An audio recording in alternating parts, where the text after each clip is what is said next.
saat Yohanes mengatakan itu Tuhan, pada saat itu Petrus immediately berubah. Dari yang tadinya nyari ikan, jadi nyari Tuhan. Matius 6:33 mengatakan, carilah dahulu kerajaan Allah dan kebenarannya, maka semuanya akan ditambahkan kepadamu. Kadang-kadang kita mikir, memang benar ada yang pernah bilang, nggak make sense ya, kenapa nyari kerajaan Allah kok bisa dapat semuanya, apa hubungannya gitu. Hubungannya adalah pada saat Petrus mencari Tuhan Yesus, pada saat Petrus masuk ke dalam danau, dia tahu ikan itu akan nyampe ke darat. Dia tahu, dia akan dapat makanan, dia tahu pada saat itu. Karena fokus dia udah berubah. Tadinya dia nyari ikan. Seringkali dalam kehidupan kita pun seperti Petrus gitu. Kita pergi hari Senin sampai Jumat, saya nggak mengatakan nggak boleh kerja, oke? Tapi hari Senin sampai Jumat pikirnya kerja. Uang, kerja lebih lagi. Kalau bisa minggu sekalian kerja, dapat ekstra 2 kali lipat. Kalau misalnya ada orang di luaran mengatakan, kalau saudara hari ini berani keluar gereja, saya akan bayar 10 kali lipat kerja untuk saya. Kira-kira saudara keluarga? Nah, seringkali dalam kehidupan kita mempunyai fokus. Fokus kita dalam kita mengikut Tuhan itu, yang mana yang kita cari, saudara? Karena pada saat itu Petrus membuat suatu decision untuk mencari pekerjaan dia. Dia membuat suatu decision untuk mencari pekerjaan dia. Dia mau mendapatkan ikan. Ikan adalah pada saat dari cerita ini adalah lambang dari pekerjaan dia yang dia mau cari. Tapi pada saat dia mendengar itu Tuhan, apa yang dia lakukan? Dia terjun ke dalam danau. Dia tinggalkan ikan dia tinggalkan teman-teman dia tinggalkan perahu dia. Tadinya yang menjadi suatu precious, suatu yang berharga bagi dia, suatu yang penting bagi dia tinggalkan semua itu. Karena pada saat itu ada satu hal yang dia pegang, dia mau cari Tuhan dahulu. Seringkali ada hal-hal dalam kehidupan kita yang menjadi prioritas. Dalam kehidupan kita menjadi prioritas kita. Mungkin itu pekerjaan, mungkin itu sekolah kita, mungkin itu pasangan hidup kita, mungkin itu yang lagi dikejar, ya kan? Gak tahu sudah dapat belum, gitu. Ya kan? Ketawa terus. Terus masih banyak hal-hal lain yang menjadi prioritas kita. Seringkali dalam kehidupan kita begitu. Kita mempunyai prioritas-prioritas dalam kehidupan kita yang kita cari. Tapi pada saat Petrus mendengar itu Tuhan, dia berubah. Dia mengalami suatu perubahan dalam kehidupannya. Dia mengatakan, nothing else is more important. God is more important. Maka pada saat itu Petrus dapat, kalau saudara perhatikan, Petrus mendapat one-on-one session dengan Tuhan. Kita akan baca, oke? Dalam ayat selanjutnya, maka murid kasih Yesus itu berkata kepada Petrus, itu Tuhan. Ketika Petrus mendengar bahwa itu adalah Tuhan, maka ia mengenakan pakaiannya, sebab ia tidak berpakaian, lalu terjun ke dalam danau. Murid-murid yang lain datang dengan perahu karena mereka tidak jauh dari darat, hanya kira-kira 200 hasta saja, dan mereka menghela jala yang penuh ikan. Ketika mereka tiba di darat, mereka melihat api arang dan di atasnya ikan dan roti.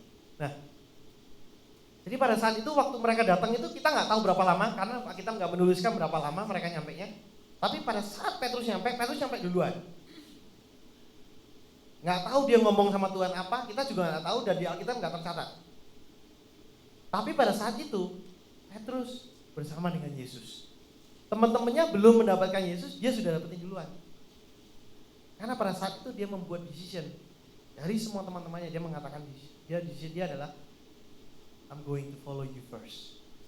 Doesn't matter, gak peduli yang lain, gak peduli apapun, gak peduli orang lain, saya akan ikut Tuhan. Seringkali dalam kehidupan kita, ini yang kita harus pegang, saudara, dalam kehidupan Kristen kita. Kadang-kadang kita melihat, preacher itu jatuh dalam dosa. Apa hubungannya sama kita? Gak ada, saudara. Kalau kita ingin ikut Tuhan, kita tetap ikut Tuhan. Sama seperti Petrus, dia nggak peduli apa yang terjadi sekeliling dia nggak peduli yang lain-lain, dia mengejar itu. Apa yang lebih penting dalam kehidupan kita? Ada suatu bukan story sih, beneran ini kejadian. Jadi ya bukan story. Jadi kadang-kadang saya mikir sendiri ya, jadi saya berpikir gitu. Kita kan kepingin mengejar suatu pendidikan yang baik bagi anak-anak kita seringkali. Jadi kita pindah dari Town Gate, rumah kita di Town Gate di Plantation Settlement itu, kita pindah ke Telfair. Ya. Kita pikir problem kita terjawab. Kalau kita terjawab artinya anak-anak kita mendapatkan education yang lebih baik. Tapi ternyata setelah nyampe sana, sekolahnya over capacity. Jadi ya, we are faced with the same problem. Kita kembali ke masalah yang sama. Dan bahkan saya menemukan, ini karena kita lagi ngobrol-ngobrol, ternyata dekat situ ada masjid. Sebentar lagi jangan-jangan pas kita tidur, Allahu Akbar gitu. Tapi the point is, seringkali kita mencari hal yang lain dalam kehidupan kita.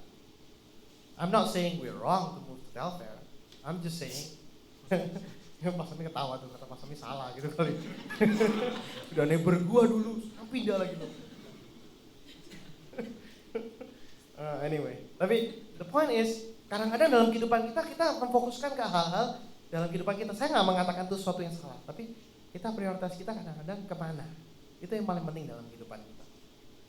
Karena seringkali kita pikir dengan kita mendapatkan something, kita menerima sesuatu, kita pikir itu jawaban dari kehidupan kita. Tapi seringkali yang lebih penting yang Tuhan ingin tunjukkan di sini adalah Tuhan yang paling penting. Makanan itu later. Pekerjaan itu nanti, sekolah itu nanti, semua hal itu nanti dalam kehidupan kita. Dan bahkan kalau kita lihat di sini, verse 9 mengatakan sesuatu yang sangat interesting karena di sini dikatakan api arang di atasnya ada ikan dan roti. Jadi di sana mereka menemukan, ayat 9 mengatakan ketika mereka tiba di darat, mereka melihat api arang dan di atasnya ikan dan roti. Nah sekarang saya mau nanya, jadi Tuhan perlu nggak sebetulnya ikan-ikan yang mereka tangkap? Pernah lihat nggak ini kata-kata ini? Saya nggak pernah. Ini pertama kali saya baca, baru saya tahu. Jadi waktu pada saat mereka nyampe, yang mereka lihat pertama kali apa? Tuhan Yesus sudah punya breakfast ternyata. Kita pikir Tuhan Yesus nggak ada apa-apa, makanya Tuhan Yesus nanya, kamu punya lauk pauk nggak? Selama ini saya selalu pikir bahwa Tuhan Yesus menanyakan karena Tuhan Yesus menunggu ikan yang mereka bawa.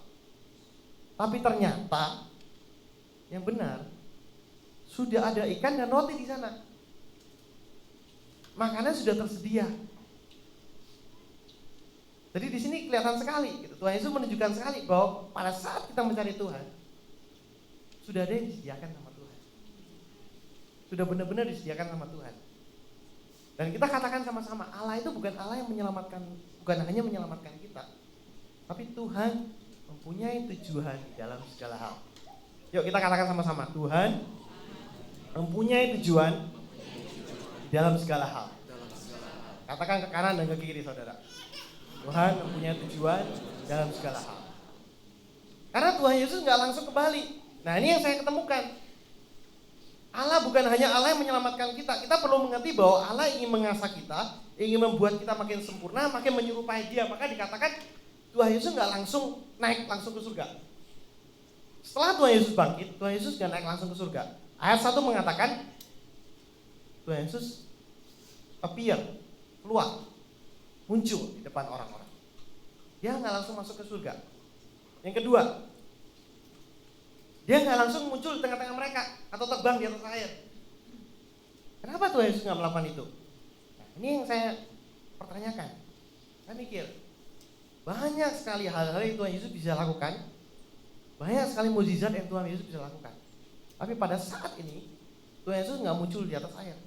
Kan bisa aja mereka lagi mancing, gitu, Tuhan keluar, boom, hai, bisa aja. Tapi nggak terjadi. Saya sempat nanya juga gitu. Kenapa Tuhan Yesus menanyakan ada lauk pauk enggak? Oh sudah, kalau orang Jawa bilang uang sudah jelas-jelas ada makanan. Ngapain nanyain ada makanan enggak? Ya kan? Jelas-jelas Tuhan Yesus ada makanan di daratan. Kenapa Tuhan Yesus nanya kamu ada lauk pauk enggak? Pernah kepikir enggak? Saya sempat bingung. Kenapa? Yang saya lihat, karena Tuhan Yesus ingin memberikan mereka suatu momen di mana Tuhan Yesus bisa mengajar mereka. Jadi Tuhan Yesus menanyakan ada lauk pauk bukan dengan tujuan bahwa Tuhan Yesus perlu lauk pauk, tapi karena Tuhan Yesus ingin menunjukkan bahwa tanpa Yesus gak ada hasil dalam kehidupan mereka. Karena pada saat itu mereka menjalan dan mereka gak dapat hasil. Jadi pada saat Tuhan Yesus datang, Tuhan Yesus mengatakan, kamu punya makanan gak? Ada gak? Ternyata gak ada. Dan pada saat Tuhan Yesus muncul, Tuhan Yesus memberikan suatu jawaban dalam kehidupan mereka. Jadi seringkali yang saya lihat dalam kehidupan kita adalah Tuhan Yesus mempunyai tujuan di segala hal yang dia lakukan. Tuhan Yesus gak langsung hanya menyelamatkan kita, tapi Tuhan Yesus memberikan kita gereja. Kenapa? Supaya kita bisa belajar. Supaya kita bisa belajar sama-sama. Kita bisa train ourselves. The same thing dia dalam kehidupan Petrus. Kenapa Tuhan Yesus gak langsung naik ke surga? Kenapa Tuhan Yesus memilih hal ini? Karena Tuhan Yesus ingin spend time dengan mereka, ingin menguatkan mereka. Dan satu hal lagi yang saya perhatikan, pada saat mereka mencapai, Tuhan Yesus mengatakan dalam verse 12, kata Yesus pada mereka, marilah dan sarapanlah. Tidak ada di antara murid-murid itu yang berani bertanya kepadanya, siapakah engkau? Sebab mereka tahu bahwa ia adalah Tuhan. Yesus maju ke depan, mengambil roti dan memberikannya kepada mereka, demikian juga ikan itu. Jadi yang dimakan ikannya siapa? Ikannya Tuhan Yesus. Bukan ikan yang mereka tangkap. Jadi ikan itu yang tadi sudah dibakar dibagikan oleh Tuhan Yesus kepada mereka. Nah, yang terakhir, saya pikir-pikir kenapa Tuhan Yesus melakukan ini semua? Jawabannya di sini, di verse 15 sampai 19. Sesudah sarapan, Yesus berkata kepada Simon Petrus, Simon anak Yohanes, apakah engkau mengasihi aku lebih daripada mereka? Jawab Yesus kepadanya, benar Tuhan, engkau tahu bahwa aku mengasihi engkau. Kata Yesus kepadanya, gembalakanlah domba-dombaku. Kata Yesus pula kepadanya untuk kedua kalinya, Simon anak Yesus, apakah engkau mengasihi aku? Jawab Petrus kepadanya, benar Tuhan, engkau tahu aku mengasihi engkau. Kata Yesus, gembalakanlah domba-dombaku. Kata Yesus kepadanya untuk ketiga kalinya, Simon anak Yohanes, apakah engkau mengasihi aku? Maka sedih hati Petrus karena Yesus berkata untuk ketiga kalinya, dan ia berkata kepadanya, Tuhan, engkau tahu segala sesuatu, engkau tahu bahwa aku mengasihi engkau. Kata Yesus kepadanya, gembalakanlah domba-dombaku.